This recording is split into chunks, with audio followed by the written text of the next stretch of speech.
RV encampments will focus on cleanup and homeless outreach operating getting underway today in Gardena. The Low Income Housing Institute is the group tasked with pulling this off. They say they're looking at about 12 sites right now. New York City, the richest place in America, is now collapsing under a humanitarian crisis it can't control.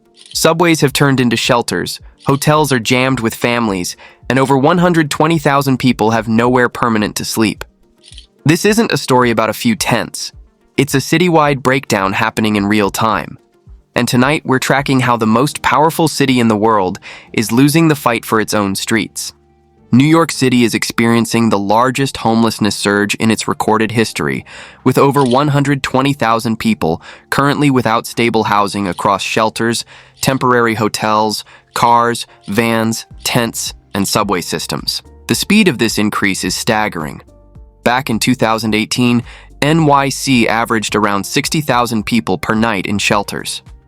Today, that number has doubled, and city officials warn that 150,000 could be reached if current trends continue unchecked.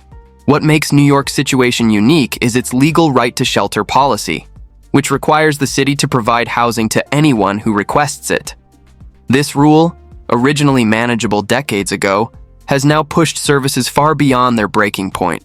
Homeless shelters are overflowing, with hundreds of families waiting on intake lists every night. Housing costs are rising at a pace working people simply cannot match. The median rent in Manhattan now exceeds $4,500 per month, while outer boroughs like Queens and Brooklyn average $2,800 to $3,300 for basic apartments. Meanwhile, wages for service workers, teachers, and many full-time employees have grown only a fraction of housing costs. As a result, homelessness no longer affects just the jobless or mentally ill. It now includes restaurant workers, rideshare drivers, hospital staff, veterans, and even families with steady employment. New York's housing system is no longer absorbing the pressure from rising costs and economic displacement. Instead, it is collapsing under the weight of a crisis that grows larger every month.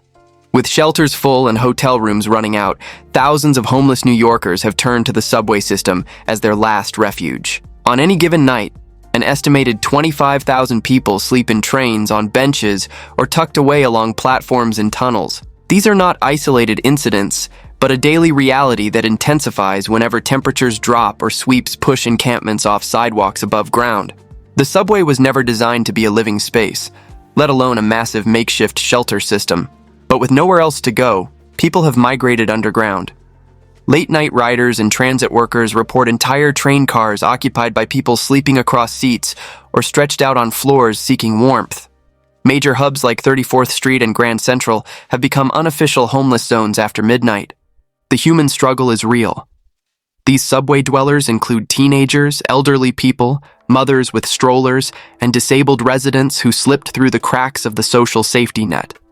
But the consequences ripple outward through the entire transit system and city economy. Commuter ridership is down 20 to 30% on multiple lines as working New Yorkers avoid trains at night due to confrontations, mental health episodes, or general safety concerns. The MTA reports cleaning over 1,000 train cars daily for biohazards, while overtime costs for workers dealing with underground encampments continue soaring. The subway system no longer functions solely as transportation infrastructure. It has become the safety net of last resort because the real one has failed completely. When traditional shelters ran out of beds, New York turned to something unprecedented, converting private hotels into emergency housing facilities. Today, more than 200 hotels, motels, and entire buildings have been transformed into homeless and migrant shelters. Rooms that once cost tourists $300 to $500 per night are now being rented by the city at long-term rates, sometimes higher than market price, because there is no time or space to negotiate better deals. This emergency strategy has created massive financial strain. New York is estimated to spend $5 to $8 billion in 2026 on shelter and hotel programs alone. That amount exceeds the entire annual budget of many U.S. states, spent just to house one city's emergency overflow population. Hotels in tourist-heavy areas like Midtown, Times Square, and the Financial District are no longer operating for visitors, which has driven room rates even higher in hotels still open for business. The hotel program was originally sold as a temporary measure, a stopgap until new shelters could be built. But construction has fallen years behind demand. As migrant arrivals and eviction numbers grow, hotels have become permanent holding zones. Families with children are living in single-room spaces for months or even years, without kitchens, dining tables, privacy, or stability. Over 23,000 children are now enrolled in school while living in hotel placements alone. With tourism returning post-pandemic, hotel owners and community residents are pushing back hard against these conversions. The emergency solution has transformed into another crisis. NYC's shelter system is expanding at a pace the rest of the city simply cannot match. Over the last 3 years, the city has opened hundreds of new shelters, converted warehouses and office buildings into housing centers, and erected tent-style emergency relief sites in parking lots and empty fields. But while shelters multiply rapidly, long-term infrastructure like schools, hospitals, and public transit is not growing at all. In fact, many essential systems are shrinking due to budget cuts necessitated by homelessness spending. New York has already announced major reductions in education funding, library hours, police overtime, sanitation schedules, and after-school programs, all directly tied to the exploding cost of housing people with nowhere else to go. Hospital emergency rooms are reporting massive increases in homeless-related visits, from mental health crises to chronic illness and substance complications. Yet hospital staffing is shrinking, not expanding to meet demand. Schools in some districts now have entire classrooms filled with children living in shelters or hotels, many arriving without reliable transportation or internet access at night to complete homework assignments. The imbalance is staggering and unsustainable. The city is pouring billions of dollars into temporary beds while permanent systems that stabilize communities are effectively starved of resources. Residents, taxpayers, and city workers increasingly describe the situation as upside down. Shelters are multiplying because emergency conditions demand immediate action. But without equal investment in the infrastructure that supports communities, the crisis keeps expanding in every direction with no end in sight. A unique factor supercharging New York's homelessness collapse is that two massive crises hit simultaneously: long-term local homelessness and an unprecedented wave of migrants arriving in the city since 2022. More than 180,000 migrants have entered NYC's intake system in just a few years, many arriving on buses specifically chartered from border states like Texas and Arizona. To be clear, migrants are not the cause of New York's homelessness crisis, but their arrival has overwhelmed a housing system that was already cracking under pressure. Before the migrant wave began, NYC had about 60,000 to 65,000 people in shelters nightly. After arrivals surged, that number more than doubled past 120,000, pushing city capacity far beyond its legal obligations and available resources. Shelters intended for local residents were filled practically overnight, while thousands of New Yorkers already waiting for beds were displaced yet again. The result has been tension, confusion, and intense political conflict. Longtime residents now compete for the same beds, hotel rooms, caseworkers, and food programs as brand new arrivals to the city. This dynamic has fueled lawsuits, protests, and finger-pointing between residents, activists, and government leaders at every level. Meanwhile, the city keeps opening new emergency facilities, including a former airfield, massive tent sites, and even cruise terminal shelters simply to handle overflow populations. The combination of two giant demographic groups needing help at the same time creates a mathematical crush that no city, including New York, was remotely prepared for. Systems built to care for thousands are now expected to serve hundreds of thousands, and they are breaking completely. New York City's budget is being swallowed alive by the housing crisis, and the numbers reveal a city running straight toward financial disaster. In 2026 alone, NYC is projected to spend $5 to $8 billion on emergency shelters, hotel housing, and migrant intake services. That cost exceeds the entire annual budgets of 15 U.S. states. Historically, shelter care consumed around $1.4 billion annually, meaning spending has exploded by 300 to 500% in just 3 years. The mayor has warned that these costs could completely wipe out New York's financial reserves within 2 budget cycles if current trends do not slow down dramatically. As a result, the city is now openly cutting programs once considered absolutely untouchable. Police overtime has already been reduced, with nearly $130 million slashed from NYPD operations, even as subway crime and public disorder continue surging. Schools are facing hundreds of millions in funding cuts, and libraries have eliminated 7-day service for the first time in decades. Sanitation departments, already strained, are seeing major reductions despite trash and waste piling up faster than ever before. Even fire and EMS staffing has been quietly reduced, with emergency response times increasing across multiple boroughs. The equation is brutally simple. Every dollar spent bedding and feeding emergency shelter populations is a dollar taken directly from public safety, public health, infrastructure maintenance, and education. Unless the crisis slows dramatically, budget analysts warn that NYC could face a deficit exceeding $10 billion, setting up either massive tax hikes, complete service collapse, or both outcomes simultaneously. In the last year, New York City has dramatically escalated enforcement against outdoor homeless encampments, clearing what officials claim are thousands of camps across Manhattan and Brooklyn. The approach is meant to reclaim sidewalks, storefronts, bridges, and subway entrances, especially after business owners reported losing customers due to tents, visible drug activity, and aggressive panhandling behavior. But these sweeps have not solved homelessness in any meaningful way. They have simply relocated it. When police and sanitation crews dismantle encampments, residents have nowhere legal to move. Many end up underground, sleeping on subway platforms, in transit tunnels, or rotating through ferry terminals and bus hubs. Some bounce between boroughs daily just to avoid arrest or ticketing. The volume of enforcement has increased dramatically. More than 2,000 encampment clearances happened in a recent 12-month window, yet the total homeless population actually grew larger after them. The crackdowns have also provoked serious legal challenges from civil rights organizations.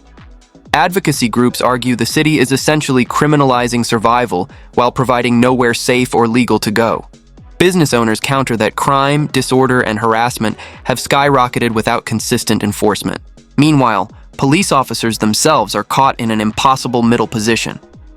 Over 70% of encampment sweeps require multiple attempts because people simply return to the same locations hours later. These enforcement actions reveal the core contradiction in New York's approach. The city is aggressively pushing people out of public view, while simultaneously running out of alternative shelter beds. The result is a constantly shifting crisis with no realistic exit path. Public safety has become one of the most visible and alarming consequences of the subway homeless surge. With thousands of people sleeping in trains and stations nightly, subway riders increasingly encounter mental health episodes, open drug use, unpredictable confrontations, and sometimes outright violence. According to city data, subway crime has risen by double-digit percentages in back-to-back years, even as overall ridership struggles to recover from pandemic-era declines. Certain subway lines, including the A and C trains, the 4, 5, and 6 trains, and the L train, have seen drops of 20 to 30% in nighttime ridership. This decline is not because the economy is shrinking, but because riders simply do not feel safe using public transportation after dark. Transit workers are also reporting burnout at historic levels. MTA staff have filed record numbers of incident reports involving harassment, verbal threats, and physically unsafe conditions. Cleaning crews now sanitize over 1,000 subway cars per day, dealing with human waste, discarded needles, and medical emergencies. This is a role they were never hired or trained to handle. The shifting reality has affected New York's economic engine in profound ways. Fewer commuters means fewer businesses stay open late.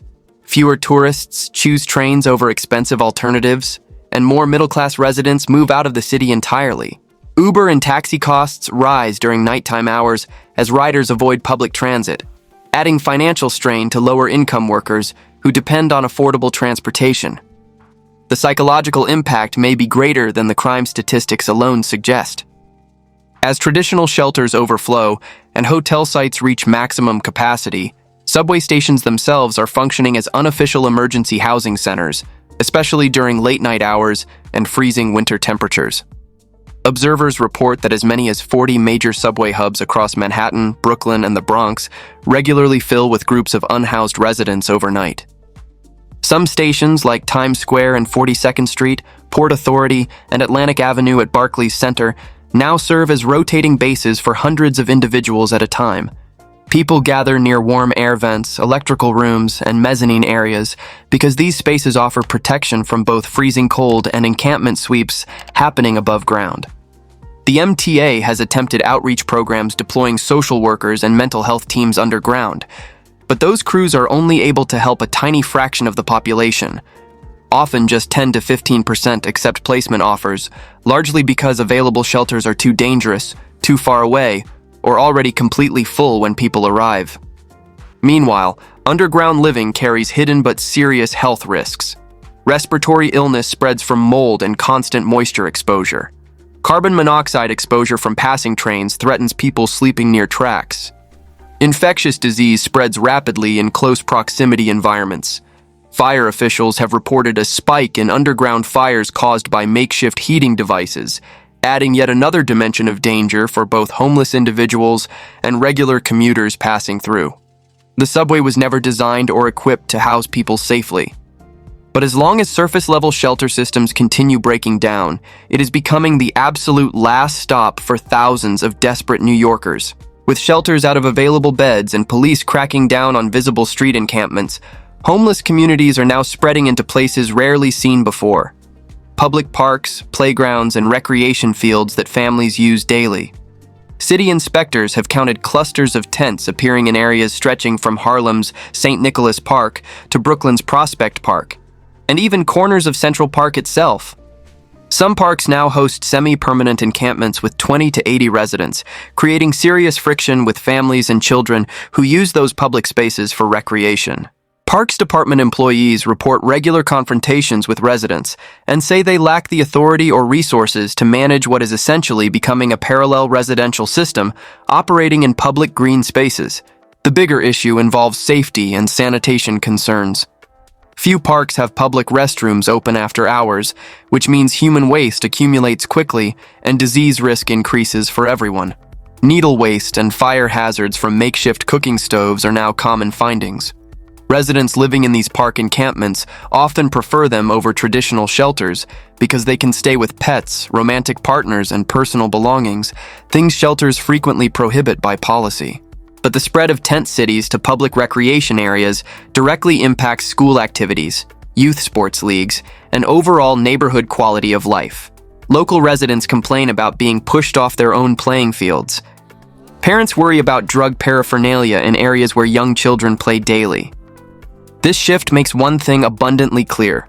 Homelessness is no longer contained to a few specific neighborhoods. It is bleeding into every corner of the city with no boundaries remaining. New York's homeless surge is not just filling shelters to capacity. It is crushing every major public service agency that keeps the city functioning at a basic level. The Department of Homeless Services has already quadrupled its caseload since 2020, yet staff size has not kept pace with demand. Caseworkers now report ratios of 1 worker for every 75 to 100 clients, far beyond any reasonable national standards for effective social services. EMS and fire crews are also overwhelmed by the crisis. FDNY emergency calls involving mental health crises, drug overdoses, or people living outdoors have jumped 25 to 35%, stretching firefighters into roles that resemble social work more than traditional emergency rescue operations. Hospital emergency rooms are packed with patients sheltering indoors simply to stay warm overnight, creating dangerously long wait times for everyone else seeking urgent medical care. Sanitation crews, already reduced due to budget strain, are now collecting hundreds of tons of additional trash from encampments, subway stations, and emergency hotel sites each month. Meanwhile, agencies responsible for infrastructure maintenance, the departments fixing bridges, roads, streetlights, and water lines, are quietly slipping further behind schedule with critical repairs. Every city department is being asked to do significantly more with substantially less funding and staffing. Many experienced workers are retiring early or transferring to other jurisdictions. Morale is dropping across agencies, burnout is skyrocketing, and public sector unions warn that a wave of resignations could trigger cascading system failures. The infrastructure built to manage a city of 8.5 million is trying to carry the needs of millions more without adequate money, staffing, or time. One of the most complex drivers behind New York's homelessness explosion is widespread untreated mental illness, combined with surging addiction rates. Estimates suggest up to 40% of unsheltered people struggle with serious mental health disorders, including schizophrenia, bipolar disorder, PTSD, or severe depression. Yet psychiatric care beds have declined dramatically over recent decades. The city closed thousands of mental health care beds over the past 20 years, leaving fewer than 3,500 inpatient psychiatric beds available citywide. Meanwhile, drug use has surged, especially dangerous synthetic drugs like fentanyl and K2. Overdose deaths in NYC have hit over 3,000 fatalities per year, the highest number ever recorded in city history. And many occur among homeless residents cycling endlessly between the streets, jail cells, emergency rooms, and temporary shelters. The subway has become a flashpoint for mental health crises. Riders regularly witness severe psychological breakdowns, hallucinations, and confrontations sparked by untreated psychiatric illness. Traditional shelters are not equipped to manage these complex conditions. Security guards and social workers are placed into impossible situations with minimal specialized training. Mental health outreach teams deployed to subways and street encampments help only a tiny fraction of those desperately in need of treatment. The root issue is structural and systemic. The city lacks adequate long-term treatment beds, detox centers, and affordable supportive housing units where people can stabilize their lives. Without dramatically expanding psychiatric care capacity and addiction treatment programs, homelessness becomes a permanent condition for thousands of vulnerable New Yorkers rather than the temporary emergency it should be. Behind the visible tent cities and subway camps exists a quieter but equally devastating crisis. Families and seniors with nowhere stable to live. More than 23,000 children are now enrolled in New York public schools while living in emergency shelters or temporary hotel rooms. Many of these students travel hours each day because their emergency housing placement is not located near their designated school district. Teachers across the city report increasing rates of chronic absenteeism, emotional trauma, and failing grades. This is not because students lack effort or ability, but because they lack consistent sleep, food security, internet access for homework, and stable space to study. Even more alarming, seniors are now becoming homeless at faster rates than any other demographic group. Adults over 60 account for nearly 20% of the city's total shelter population. Rising rents, retirement savings that do not stretch far enough, mounting healthcare bills, and evictions are pushing vulnerable older adults out of apartments they have lived in for decades. Many end up living in cars or overcrowded shelters, and some wind up sleeping on subway trains simply because it provides warmth through the night. Homeless families face impossible bureaucratic rules. Shelters often separate men from women and children by policy, and pets are banned in most facilities. That forces parents to choose between staying together as a family unit or accepting available placement. Elderly New Yorkers with chronic illnesses require regular medication, refrigeration for insulin, or mobility equipment that shelters struggle to provide. Homelessness in NYC no longer fits outdated stereotypes. It now reaches children in strollers and grandparents in wheelchairs. New York is the only major city in America legally obligated to provide housing to anyone who requests it, a policy called Right to Shelter, created in 1981 to protect vulnerable people during a very different economic era. For decades, it worked reasonably well, keeping tens of thousands of people off sidewalks and out of dangerous conditions. But today, that legal mandate runs headfirst into an overwhelming surge of people desperately needing help. Courts have ruled repeatedly that the city cannot simply refuse housing placements, even when shelter beds are completely full. That legal requirement forces the city to rapidly expand capacity, open emergency hotels, or build tent complexes, whether neighborhood residents approve or not. The clause was manageable when the city served 20,000 to 30,000 people nightly. At 120,000 plus, the math completely collapses. City officials have asked judges to temporarily suspend or modify the rule to allow breathing room, but advocacy groups argue doing so would create mass suffering and preventable deaths during brutal winter months. The legal fight has become deeply ideological and emotional, and the ultimate outcome shapes every other policy decision the city makes. Without right to shelter, thousands would be forced onto the streets in all weather conditions. With it intact, the city must spend billions of dollars it does not have in its budget. In short, New York has become the national test case for the limits of compassion versus capacity.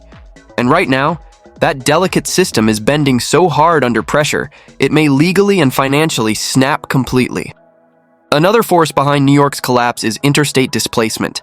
Cities and states around the country are quietly moving homeless populations toward NYC, often through shelter referrals or one-way bus vouchers.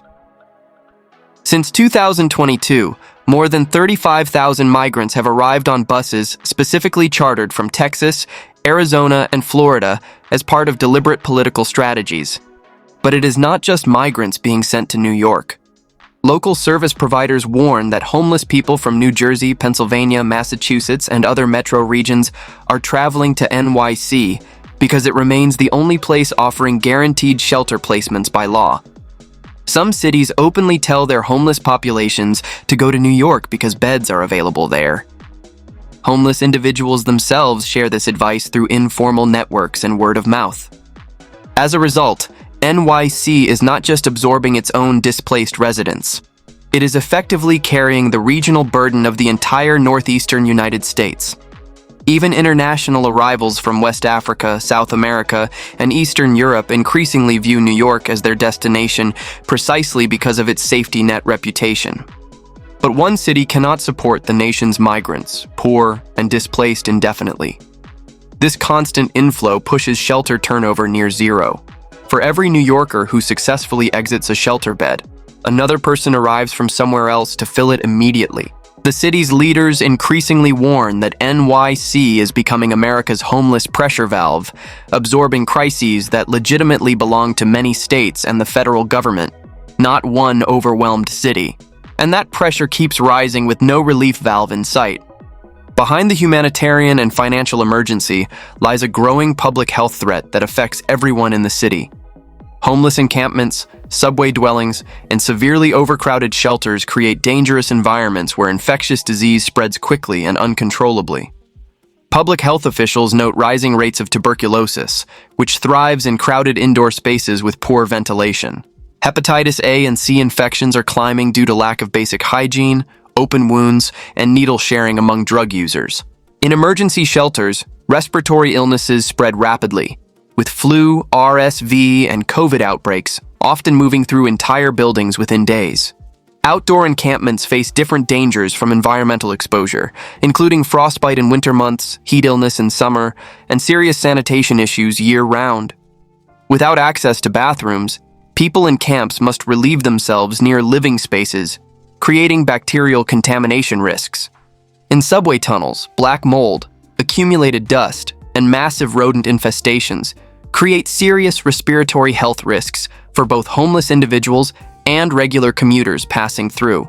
Medical records show more than 100,000 EMS calls annually involve individuals experiencing homelessness, adding overwhelming strain to already overloaded hospital systems. And overdose deaths, fueled primarily by fentanyl, have hit historic highs.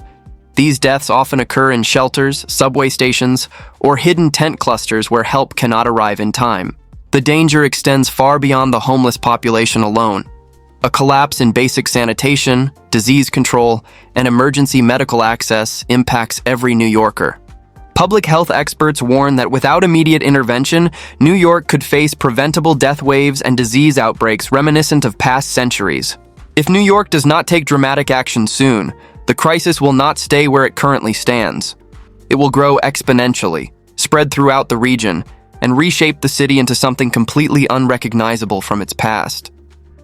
Budget analysts project that homelessness could climb from 120,000 to 150,000, or even 200,000, if housing costs continue rising and migrant arrivals continue at current rates. Public spending on emergency services could soar past $10 to $12 billion per year, forcing absolutely devastating cuts to schools, public transit systems, policing, and public health infrastructure. Major businesses may flee the city as tourism drops and commuters abandon unsafe subway systems entirely. Already, over 500,000 New Yorkers have moved out since 2020, with many specifically citing unaffordable housing costs and deteriorating safety conditions. If that population exodus speeds up significantly, the tax base shrinks dramatically, leaving fewer dollars available for everyone who remains behind. Meanwhile, homelessness becomes self-reinforcing and generational. People stuck in hotel rooms for years lose critical job skills and employment connections. Children raised without any stability struggle academically, increasing long-term poverty rates. Seniors lose both health and independence rapidly. Mental illness deepens substantially without access to proper treatment. This is the future New York faces if nothing changes fundamentally. A city spending more each year just to stabilize worsening conditions while the underlying crisis expands relentlessly beneath it. The economic engine that once powered America's biggest metropolis could completely stall, replaced by overcrowded emergency shelters, shrinking city services, and permanent crisis footing. The cost is not just money. It is the loss of a city's identity, dignity, and basic livability. New York is standing on a knife's edge, and what happens next will define the city for decades. Who do you think should fix this? The city, the state, or the federal government? Drop a comment below. And don't go yet. Our next video dives into why America's RV parks, parking lots, and highways are filling with laid-off workers. You need to see that one too.